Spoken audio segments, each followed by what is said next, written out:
2 years ago, the acting Attorney General asked me to serve as special counsel, and he created the Special Counsel's Office. The appointment order directed the office to investigate Russian interference in the 2016 presidential election. This included investigating any links or coordination between the Russian government and individuals associated with the Trump campaign. Now, I have not spoken publicly during our investigation.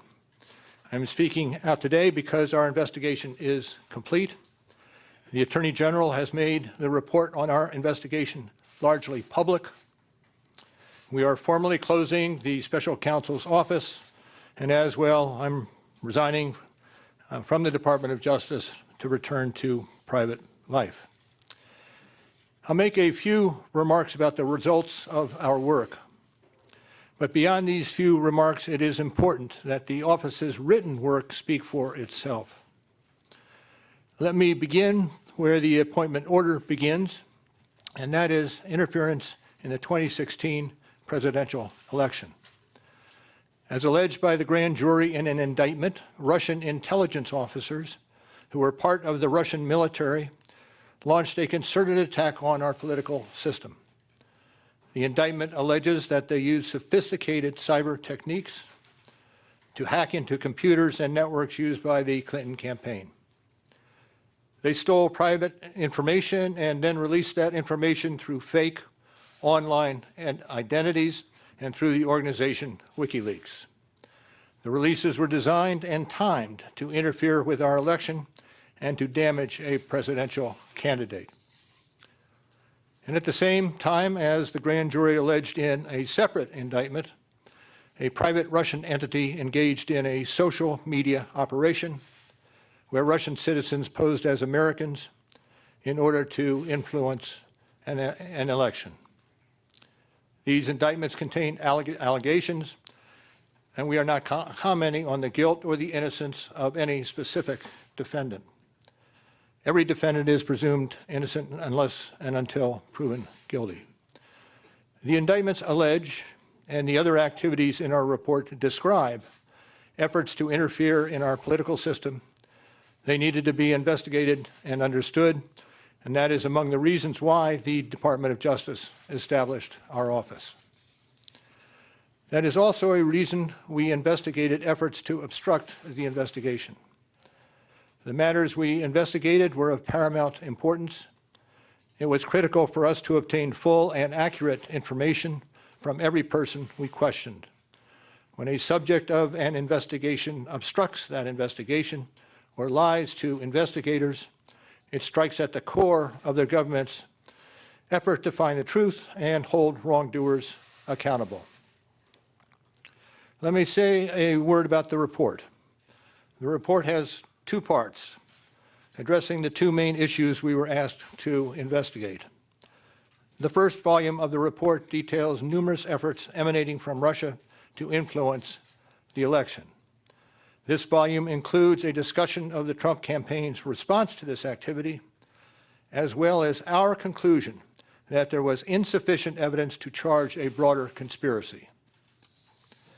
And in the second volume, the report describes the results and analysis of our obstruction of justice investigation involving the president. The order appointing me special counsel authorized us to investigate actions that could obstruct the investigation. And we conducted that investigation, and we kept the office of the acting Attorney General apprised of the progress of our work. And as set forth in the report, after that investigation, if we had had confidence that the president clearly did not commit a crime, we would have said so. We did not, however, make a determination as to whether the president did commit a crime. The introduction to the volume 2 of our report explains that decision. It explains that under long-standing department policy, a president cannot be charged with a federal crime while he is in office. That is unconstitutional. Even if the charge is kept under seal and hidden from public view, that too is prohibited. The Special Counsel's Office is part of the Department of Justice, and by regulation, it was bound by that department policy. Charging the President with a crime was therefore not an option we could consider. The department's written opinion explaining the policy makes several important points that further informed our handling of the obstruction investigation. Those points are summarized in our report, and I will describe two of them for you. First, the opinion explicitly permits the investigation of a sitting president because it is important to preserve evidence while memories are fresh and documents available. Among other things, that evidence could be used if there were co-conspirators who could be charged now. And second, the opinion says that the Constitution requires a process other than the criminal justice system to formally accuse a sitting president of wrongdoing. And beyond department policy, we were guided by principles of fairness. It would be unfair to potentially accuse somebody of a crime when there can be no court resolution of the actual charge. So that was Justice Department policy. Those were the principles under which we operated, and from them we concluded that we would not reach a determination one way or the other about whether the president committed a crime. That is the office's final position, and we will not comment on any other conclusions or hypotheticals about the president. We conducted an independent criminal investigation and reported the results to the Attorney General, as required by department regulations. The Attorney General then concluded that it was appropriate to provide our report to Congress and to the American people. At one point in time, I requested that certain portions of the report be released. The Attorney General preferred to make the entire report public all at once, and we appreciate that the Attorney General made the report largely public, and I certainly do not question the Attorney General's good faith in that decision. Now, I hope and expect this to be the only time that I will speak to you in this manner. I am making that decision myself. No one has told me whether I can or should testify or speak further about this matter.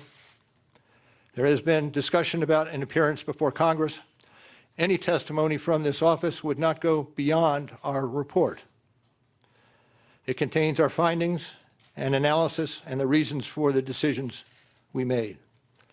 We chose those words carefully, and the work speaks for itself. And the report is my testimony.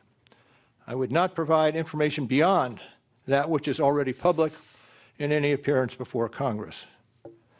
In addition, access to our underlying work product is being decided in a process that does not involve our office. So beyond what I've said here today and what is contained in our written work, I do not believe it is appropriate for me to speak further about the investigation or to comment on the actions of the Justice Department or Congress. And it's for that reason I will not be taking questions today as well. Now, before I step away, I want to thank the attorneys, the FBI agents, the analysts, the professional staff who helped us conduct this investigation in a fair and independent manner. These individuals, who spent nearly 2 years with the Special Counsel's Office, were of the highest integrity. And I will close by reiterating the central allegation of our indictments, that there were multiple, systematic efforts to interfere in our election. And that allegation deserves the attention of every American. Thank you. Thank you for being here today. So that's U.S. Special Counsel Robert Mueller there, making his first public comments on his investigation into allegations of Russian interference in the 2016 U.S. presidential election.